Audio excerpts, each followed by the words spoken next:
In today's Hippopotamus Defense chess video, we're going to be talking through a setup that you could see as a Hippopotamus Defense player. It's not very common. In fact, I've been playing the Hippo for around 3 years now. I played it exclusively to the National Master title, and I've never seen this before. At least I can't remember ever seeing it until earlier today. Earlier, I was working alongside my guy, Lamar. Shout out to Lamar, one of my private chess students. We were talking through the Hippo. We're really talking through how to play the Hippopotamus Defense at a high level against strong competition. And Lamar was showing me this game in which case he played the move of knight to d7. Knight to d7. And white here played rook a d1. b6 is played. So far, everything looks normal. White's pieces are in pretty expected spots. You got the two pawns in the center. The knight's developed, pretty standard development. But here white plays rook to d2. Rook to d2, and then rook fd1. White there doubles up their rooks on the d file. And I had to do a double take because by now, against pretty much any time I see any setup against the Hippo, I've seen it before. Because the Hippo, you have the same exact setup every time. You have the 6 pawns in the 6th rank, the 2 knights tucked, the bishops fianchettoed. There's only so many things the opponent can do, but I haven't seen this. I can't recall ever seeing the opponent with a non-open file having doubled rooks on the d file there. Now that is strange. I'm curious if any of you have seen this setup from the white side before. And this is an interesting position, so I do want to cover how we can play against it. It's not like white doing this is playing horrible chess or anything like that. Black here does have the edge, but I do think it's helpful for us to talk through this. So in general, if there's not a bishop on the d file, a white bishop on the d file, we don't want this file to break open. We just don't. If there's not a bishop on the e file, we don't want this file to break open because then that means their major pieces, their rooks and or queen, will get active on that file. Now, here it's not a queen and a rook, it's 2 rooks. So we really don't want this file to open up against our queen. And, you know, sure, you can make exceptions to this rule, but most of the time, guys, we don't want to break the file open if they're getting immediate activity. For example, in this position here, c5 would just be a really bad move. c5 would be bad because white could take. And how did this help us at all? It didn't, right? And when it comes to flank pawn pushes, there's really 3 things that can disqualify a flank pawn push. In no specific order, the first one is if the knight can jump in and attack the d6 pawn. Well, obviously in this case, a6 has already been played. Good move there, and b5 is covered. So on top of black potentially being able to get b5 in, that prevents the white pieces from jumping into that spot.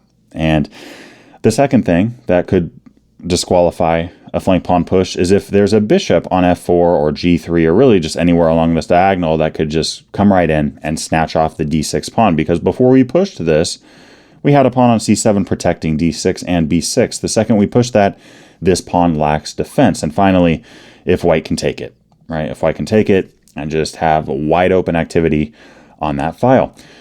Taking a step back, what about f5? What about that flank pawn? Well, in this case, if white takes, there's no immediate activity there for a major piece. The queen's blocked, so that doesn't disqualify it. The knight can't jump in, but what does disqualify this move of f5 is bishop takes e6. Bishop takes e6, and sure, we can get the pawn on e4, but this is very annoying for us. The bishop on e6, preventing us from castling, kingside, queenside, potentially in the future. This is just not a good situation in any means. So with this move of rook fd1, there's a couple of moves here that I would recommend thinking about. One of them is playing castle and kingside. Castle and kingside. Nothing wrong with this at all. Another move that I would look at is the move of pawn to b5, making space. Now, one of the first things you want to do when you reach the breather moment, aka the moment where you have reached your full hippo and now you got to think for the first time, you want to count the attackers and defenders on these pawns. So really here, we're always going to have 2 attackers, right? We're always gonna have 1 on that pawn and 1 on that. So only 1 on each. But defenders is really what we want to focus in on. In this case, white has 4 defenders on d4. So on top of us not playing this because it would just break open the D file, D4 has so much defense. Even if we did do this and they didn't take, they don't care. They have so much defense on that pawn. But this pawn on E4 has one defender. Now, one way that we could attack this pawn is by playing the move of knight to F6. Solid move. This is what Lamar did in the game. Another way of going about this is playing the move of pawn to B5. And the bishop has two options. It's not a good idea for white to sack here. Most of the time, objectively speaking, it's not even a good idea for white to sacrifice on the king side, let alone the queen side where our king is not located. And if the bishop decides to go to the square of B3, we have a substantial advantage. We're on the merge of having a winning position, really. Pawn to B4, and when this knight runs away, it leaves E4 behind. We take that guy. We're up a pawn. On top of that, by white not having this pawn on E4, F5 and D5 open up. F6 becomes easier without us having to worry about getting chased. And we're just in a really comfortable spot. White gave up a pawn. They don't have anything to show for it except a knight that cannot move right now. You could have moved it to B1, but let's face it, the knight on B1 is not sitting that pretty either. And if white tries some crazy, some cheap stuff like bishop takes H6, hoping that we're going to somehow lose material here, well, they just gave us more of it. Now, if we take with the rook, that's just bad, right? We lose a piece for a piece. We're sitting at even material. That's not what we want. We're still technically better, but that's not the best thing that we can do. If we take with the bishop, that's fine. That's fine. Then we lose our bishop, and then we're able to target that rook on D2. So in that case, we win the exchange from this position. We got to remember, this position right now, we're sitting at even material because we got a pawn and then we lost the pawn. So we're sitting at dead even material. And that's one way to go about this, is to go get the exchange. That's fine. But would I rather have a full minor piece, win a piece, or win the exchange? A minor piece, right? Because the exchange, 5 minus 3, you got a 2-point edge. With a piece, you got a 3-point advantage. So here we could do it in between move. Bishop takes F3 first. I mean, I guess you could do it in between move, but then we take your queen. And if you take our piece, well, we take yours. We're up here. You got two minor pieces that are very strangely placed. I actually wouldn't call the bishop on B3 a bad piece here, but I would call the knight on A4 very bad. We have three minor pieces. Our rook here, nice activity in the H file. Our bishop cutting down to that D2 rook, and we're in a good spot. And if white plays the much better move of bishop to D3, there's different things that you could do here. I mean, this is a good way to take some space. The move of knight to B6, completely playable here. You could go with the move of castling kingside. Castling kingside is a solid option. You could play F5 because with this bishop no longer looking at E6, this is not going to be disqualified. There's no knight that can jump in. There's no bishop that can take. And if you do capture on F5, nothing opened up because the queen is blocked by that bishop. So F5 there is a very solid move. And another option that we could go with here is pushing our B pawn. You could push that B pawn up. I mean, if the white knight goes to B1, it's terrible. If it goes to A4, it's terrible. I'm a little bit cautious of throwing my B pawn down so fast unless the king is on the queen side personally. But this is a very good position for us. I mean, you could castle here. Nothing wrong with that. You could even play bishop to C6 if you really like targeting that knight and then snatching it off the board. White's pawn structure is erect. You could castle kingside. Very comfortable spot here.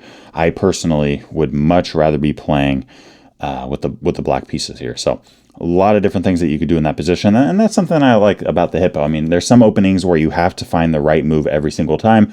With the hippo, sure, sometimes there's a right move, but sometimes there's 2 or 3 or 4 or 5 moves that are all perfectly fine. It just depends on which one you like the most. I quickly wanted to mention that I am giving out private chess lessons for those of you interested in taking your game to the next level. Chess is a hard game. There's a lot of different areas. I've had students, want to work on something specific. Players reaching out going, hey, I want to work on the hippopotamus defense. I want to get better at the hippo. I've had students go, hey, I want to work on the endgame, calculation, tactics, whatever it may be. I've had other students that go, hey, I actually don't really know what I need to work on, but I'm just trying to improve. I want to hit this certain ELO range or this certain title or whatever it may be.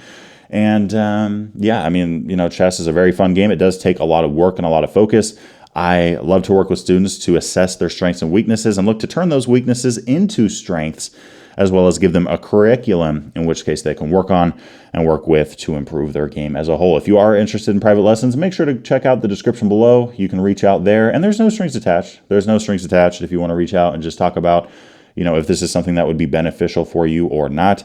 And if you do decide to get lessons, I look forward to hanging out and just chopping up some chess with you and helping you improve your game. Let's now head back to the main video. Returning to this rook fd1 spot. If you ever do see rooks doubled up like this, again, we got to be very cautious to not let that file open up. We're not playing e5, which we're really not doing this anyways, unless we see the move of d5 first. We're not playing c5 there. And with this move of knight to f6 that was played in the game, white played pawn to e5. And this is a position that I also want to look over because a lot of you guys like knight to f6. I do as well. I rely on knight f6 a lot. There are ways let's just step back for a second. There are ways for white to disqualify us from pushing the flank pawns. There are ways for white to disqualify us from playing g5 and b5. I don't really look at these all that often unless, of course, they push one of their pawns, and then I'll consider it. If I see the move of d5, I'm locking it up. If I see the move of e5, I'm thinking about it. And I look at this move of knight to f6 quite a bit. Not knight c6 so much because of d5 and e6 is really weak, but knight f6 is a solid move. And I mean, if you see the pawn on e4 that's only defended once, that's a really good move. Even if it is defended more, it gives you some room to develop, which is nice. And how does white disqualify this move? It's a little bit hard. I mean, by us playing the move of knight over, attacking that pawn, there's different things that we could see here. For example, we could see the move of pawn to e5. Pawn to e5. I mean, and now we got to figure out, what do we do? Right? What do we do here? Well, in most positions, including this one, knight to e4 is playable. Knight to e4. Okay, we're not really looking at knight g4 at this point because bishop f4, and then our knight feels a little bit stranded. Okay, so usually if you get kicked with the move e5, you're looking at knight e4, knight fd5, or knight d7. Now, in this position, either one of these is solid. You can go to e4, and you're attacking the rook and the knight. If they take your knight, which is the only move that gives them an edge here, well, you capture back with the bishop. Playable game. Playable game here. And if they want to take on d6, you can take back with the c-pawn, and your queen defends both of these very well. Knight fd5 also works. Notice this slows down the pawn on d4, and we'll get back to this position in a moment. And knight to d7 usually works. It often works because really what you're doing here is you're making them overextend. You're stepping back and you're going, okay, now I'm attacking you. I'm attacking your pawn like crazy. And if you want to take, I capture back with my c-pawn. I'm not worried about this. Now, I am worried if we ever go f takes e6 because the king can't defend both of these. But the queen does defend these queenside pawns very well. If something like bishop to b3, we could play knight f5. We could castle first. We have knight f5, knight f6. Your bishops are beautifully placed, especially this bishop on b7 with no central e4 pawn. And we just have a very natural game here. And if white wants to play d5, just like usual, we're playing e5. We can play f5 if we want to go with that type of style. Knight f5 is also playable. You got a lot of flexibility here, and white is just running out of things that they can do. But returning to knight d7. There is something we got to be concerned about in general if we're going to play knight f6, get kicked, and then go back to d7, especially if the rooks are doubled up like this. And that's the move of pawn to d5. What a novel idea. And that's why I think, practically speaking, for those of you that are trying to find a response against the hippo, I've been seeing it more online lately in my games. I don't know if it's because they know on my channel, if they know about, they might not even know about my channel, but if they do know about my channel, maybe they know I play the hippo, or maybe they're just playing the hippo. I don't know, but I've been seeing it quite a bit lately, the hippopotamus defense, a lot more than I used to, and this is an interesting idea that could get a lot of hippo players in trouble. So you really don't want them to be able to play d5 if their pawn is already on the e5 square. Right? With the pawn on e4, if they play that, great, we lock it up. That was all for nothing. Your rooks are just staring at your own pawn, but in this position here, it's madness. I mean, if we end up going with e takes d5, white could take on d6. Taking the bishop here, it just doesn't work because of the fact that this isn't a queen. This is a rook with a rook behind it. Rook takes d7. Goodness gracious. And if c takes d6, I mean, bishop takes d5. This really got me. Knight takes d5. The engine here would like to play bishop to g5, but there's one thing that prohibits the engine from doing that. Sure, we're in check. Sure, our queen is threatened. Blocking with the queen loses the queen, but we do have knight to e7. So here the engine says, you know what, I'm going to take on d5 with the rook. And you can't even take my rook back. White has all this pressure on d6, but if we do take the rook, well, bishop g5 would check. We can block with the bishop, but unlike knight e7, that doesn't save our queen. So I just thought rook takes d5 there was a disgusting move, but obviously that's not what we want.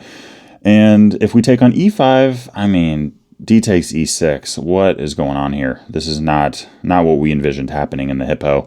We take, white captures back. You got 1, 2, 3 attackers on the knight. This is resignable. I mean, this is very resignable. And if we play the best move, knight takes e5, and then capture back with the bishop. Okay, white here could take on e6. We could play f5, closing it up. And we're sitting at even material, but this is not a fun position because of that passed pawn on e6. So when you're facing this kind of line from white and you see your opponents double up rooks, be careful not to let them open up the position. Now, that might seem obvious, obviously, right?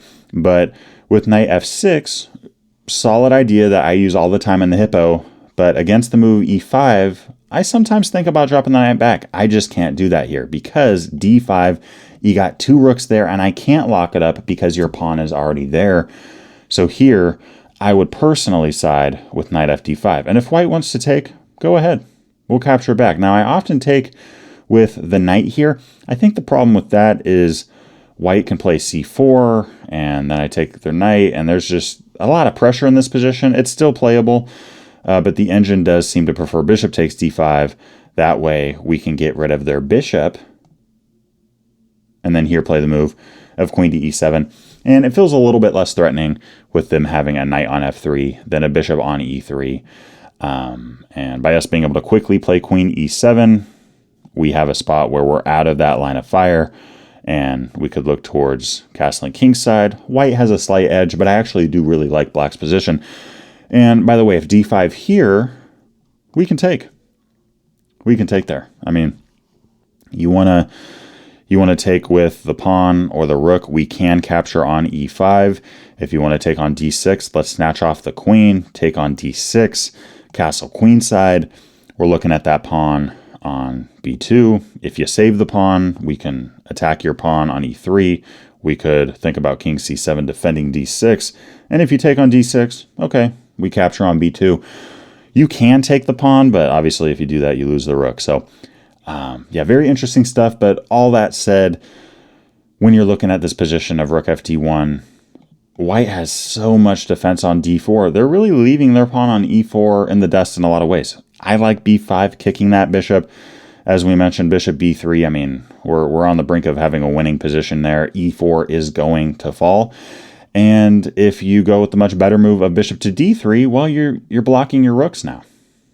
You're blocking your rooks. And there's different things that we could do. b4, I kind of like the slow approach of playing castling kingside and just seeing what the heck white is going to do with their major convention of pieces here within this area that are all nicely placed, but inefficient, as there's really no open files for them to fight for. So let me know what you thought of this video down below. Let me know if you've seen this before with rooks doubled up on a file, on the D file, when the file's not open.